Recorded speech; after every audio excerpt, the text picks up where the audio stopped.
خیبر پختونخوا کے صدر ایمن ولی خان صاحب کا پہلے شکریہ ادا کرتا ہوں کہ ایسے کانفرنس کا انعقاد انہوں نے اپنے صوبائی سطح پہ اسلام آباد میں منعقد کرایا، اور وہ آواز جو کہ ساری دنیا کو پہنچانی تھی اس کا ایک ذریعہ بنا۔ میں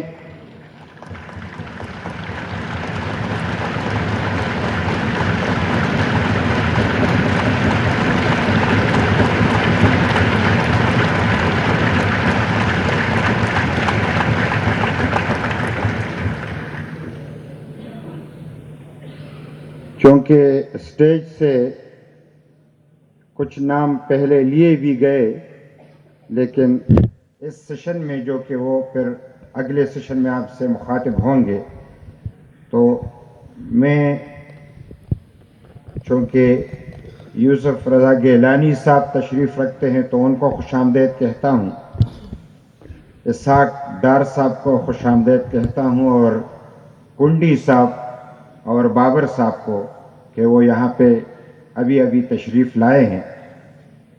چونکہ صدارتی خطبے کے حوالے سے مجھے ان پریزیڈیم میں جو ہمارے ساتھی بیٹھے ہیں ان کو خوش آمدید کہنا ہے۔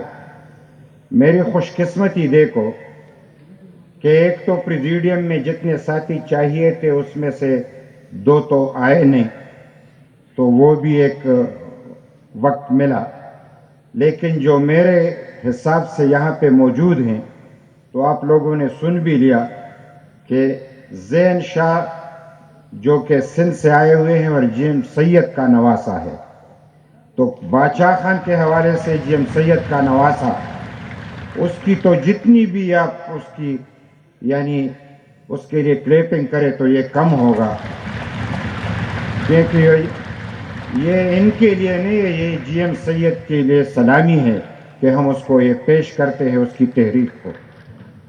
اور پھر اس میں عبدالرؤف مینگل صاحب جو کہ عطا اللہ مینگل صاحب کے جماعت سے ہو کے آئے، جب کبھی ہم ولی خان صاحب کے حوالے سے عطا اللہ مینگل صاحب کو ہمیشہ ایک ساتھ دیکھا کرتے تھے، اور قوم پرستی کے حوالے سے وہ ایک یعنی سیمبل تھے، سیمبل، اور آج وہ بھی اس پریزیڈیم میں بیٹھے ہیں تو ہمیں خوشی محسوس ہو رہی ہے کہ انہوں نے یہاں پہ آ کے، اور پھر میں کیا کہوں سلیم صافی کا، سونے پہ سہاگا۔ سلیم صافی صاحب تو ویسے سارے پاکستان کے حوالے سے ایک نامی گرامی صحافی ہیں، لیکن ہم پختون دھرتی کے لوگ ایسے صحافی حضرات کو ہمیشہ یاد رکھتے ہیں جو ہمارے دردوں کو لوگوں تک پہنچائے، کیونکہ ہم نے میڈیا کو بہت ہمیشہ 24 گھنٹے چلتا دیکھا ہے، لیکن کبھی ہمارے زخموں کی بات انہوں نے نہیں کی، ہماری درد کی بات انہوں نے نہیں کی۔ ہمیں ایسا لگتا ہے کہ ہم کوئی پرایا میڈیا دیکھ رہے ہیں، لیکن کبھی کبھی بہار کا جھونکا آ جاتا ہے، اور اس میں سلیم صافی جیسے ساتھی بھی۔ تو میں اس لحاظ سے خوش قسمت رہا کہ میرے پریزیڈیم میں جو ستارے شامل تھے وہ اس لحاظ سے بڑے وزندار بھی تھے اور اہم بھی تھے۔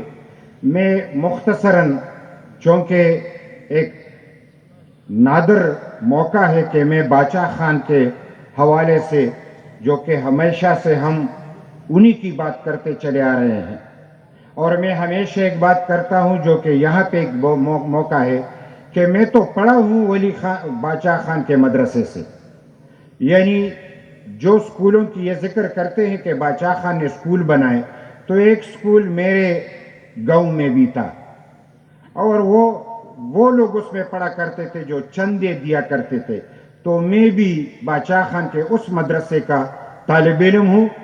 میرا ہیڈ ماسٹر بھی خدائی خدمتگار، میرا فارم ماسٹر بھی خدائی خدمتگار، اور قرآن شریف پڑھانے والا بھی خدائی خدمتگار، یعنی میری ذہن پہ خدائی خدمتگاری لکھی ہے، میرے دل پہ خدائی خدمتگاری لکھی ہے۔ مجھے فخر ہے کہ میں باچا خان کے اس وقت جو کہ 21ویں صدی میں اس کے حوالے سے ذکر ہو رہا ہے اور میں اسی سٹیج پہ کھڑا ہوں. میرے ارمانوں کی تکمیل ہو رہا ہے کہ اس موقع پہ میں آپ سے مخاطب ہوں. اور میں ولی خان صاحب کے حوالے سے، باچا خان کے حوالے سے مختصراً بات کروں، کیونکہ پھر دوسری آخری سیشن تیسری شروع ہونے والی ہے. باچا خان کس دور میں پیدا ہوئے، یہ بہت لازم ہے. آپ باچا خان کی پیدائش کو دیکھیں اور اس دور کو دیکھیں. ایک تو غلامی چاہی ہوئی تھی، انگریز قبضے پہ قبضہ کر رہے تھے اور آزاد لوگوں کو غلام بنا رہے تھے، اور وہ کامیاب ہو چکے تھے اور تقریباً ساری دنیا کو غلام بنا چکی تھی اس دور میں. اور پختونوں کی 5000 سالہ تاریخ کی جو ایک تکمیل ہو رہی تھی، اس میں باچا خان نے آنکھیں کھولی. تو باچا خان نے کیا کہا؟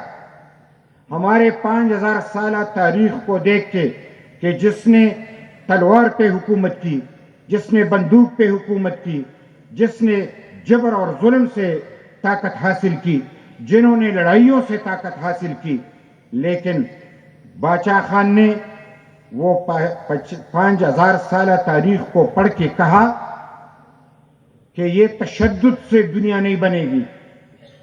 انسانیت کی خدمت کرنی ہے تو اس کو پلٹنا ہوگا. تو باچا خان نے پختونوں کی 5000 سالہ تاریخ کو پلٹ کے، میں مختصر کر رہا ہوں، اس نے ایک نیا فلسفہ دیا، عدم تشدد کا فلسفہ دیا.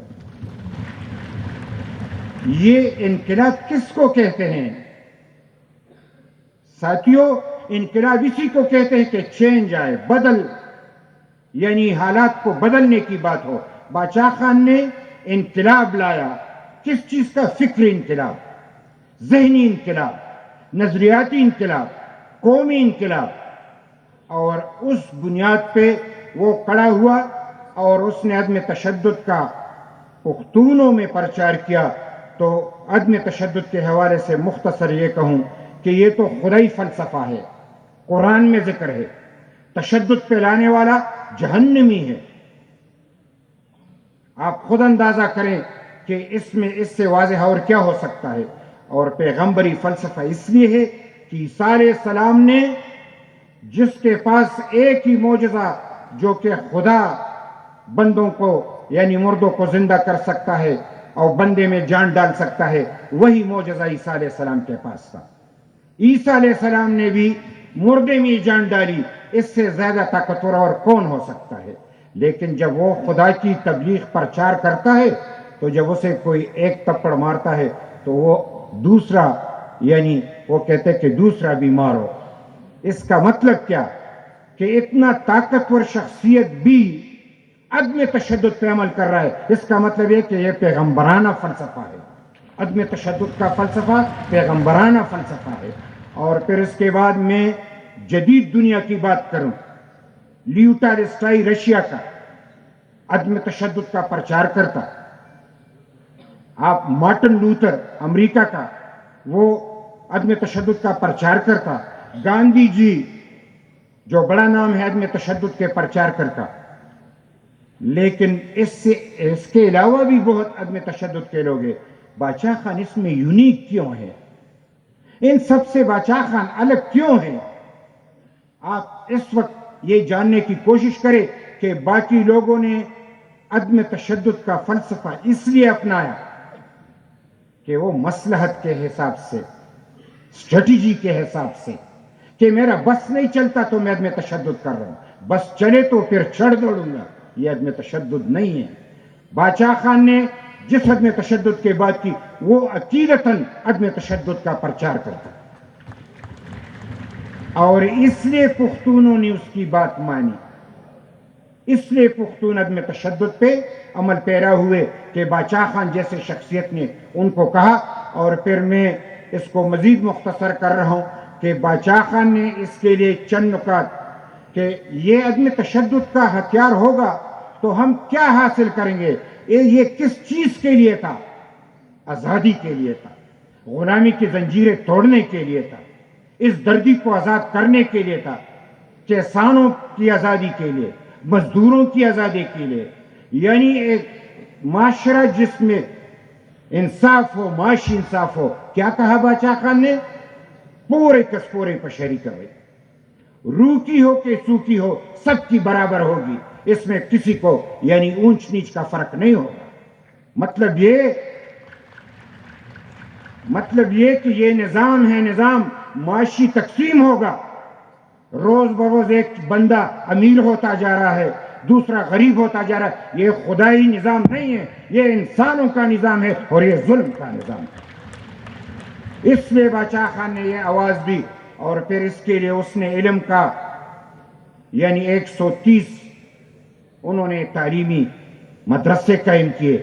اور اس طریقے سے پھر بہت ساری باتیں ہیں، میں اس کو آگے لے جانا نہیں چاہتا کیونکہ بہت سارے ساتھیوں نے بات کی. لیکن باچا خان کی اس سوچ کو جو کہ عقیدتاً ہے، آج امریکہ نے 10 اسٹیٹ میں وہ عدم تشدد کا فلسفہ پڑھاتے ہیں. امریکہ اپنے 10 اسٹیٹ میں عدم تشدد کا فلسفہ پڑھاتے ہیں.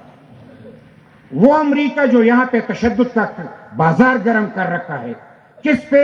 باچا خان کے سپاہیوں پہ، ہماری دھرتی پہ. آج ہم پہ آگ برسا رہا ہے، اپنے بیٹوں کو باچا خان کی فلسفہ اور عدم تشدد پڑھا رہا ہے. اے پاکستان کے باسیوں، حکمرانوں، عقل کے ناخن لو، اگر تمہیں پاکستان میں امن لانا ہے تو باچا خان کے فلسفے کو پڑھانا ہے اور عدم تشدد کے. تمہارے سلیبس میں تو باچا خان جیسے نام ہی نہیں ہے، جی ایم سید جیسے نام ہی نہیں ہے. کیوں؟ اس لیے کہ ان سے لوگوں کو ڈر لگتا ہے، اس لیے کہ اس کی سوچ سے لوگوں کو ڈر لگتا ہے.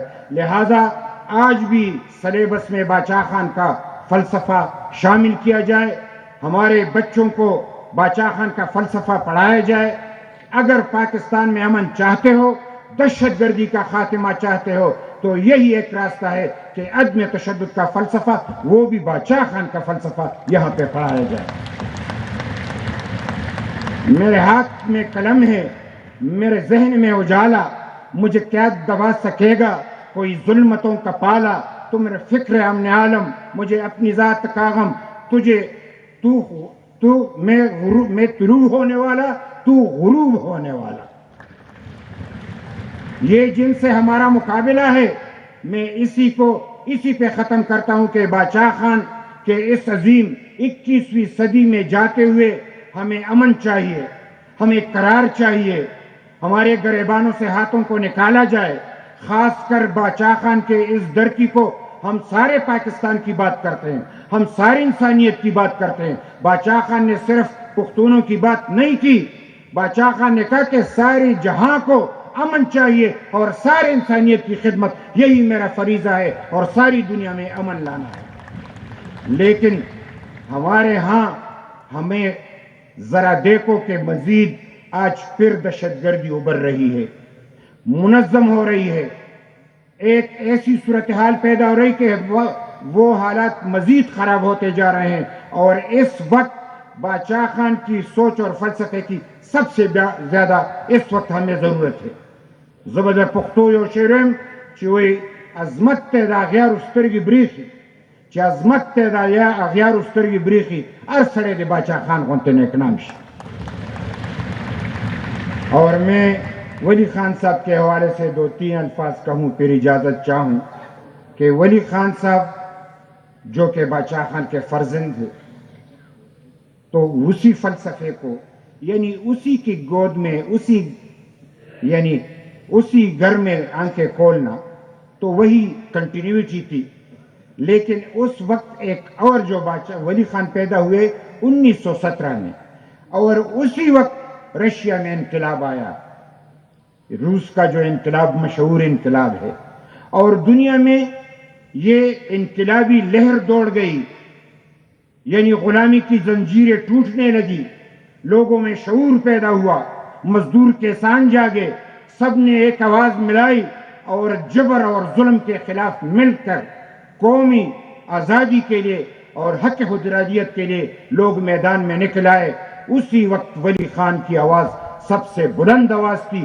پاکستان میں سب سے سیکولر پارٹی، کامیاب پارٹی، ترقی پسند پارٹی، قوم پرست پارٹی، مزدوروں کی پارٹی، کسانوں کی پارٹی، عوامی نیشنل پارٹی تھی جس کا سربراہ خان عبدالولی خان تھے. اور جمہوریت کو جتنا دوام انہوں نے بخشا وہ بھی آپ کو یاد ہوگا. میں چونکہ ساتھیوں نے کہہ دیا کہ وقت مختصر ہے تو میں پشتو میں ولی خان صاحب کو خراج تحسین پیش کروں گا. وہی چې عظمت ته د خوري د خار په مخ کې خوري د خار په مخ کې تل قسم د غلغټو په مخ چا داسې زړور او دلاور ولي لیدلی دی او نور به زه مراد پوره کېدو پسې دا چرته ځم.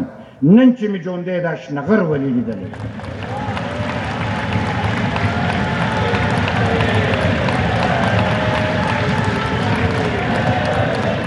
او زه د پښتو په دې شعر ایجاد غواړم چې دا زمونږ د ټولې خاورې اواز دی.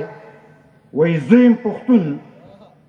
یم پښتون زما په سر شمله کږه وتړئ، زه یم پښتون زما په سر شمله کږه وتړئ، پس له مرګه چې مې زنه په خاصه وتړئ، دا مې د پلار نیکه یادګار دی چې ژوندی پاتې شي، خازې د قبر ته مې توره او نیزه وتړئ، که په ژوندون مې پوره نه شو دا ارمان دی زما، د انقلاب جنډه زما په جنازه وتړئ.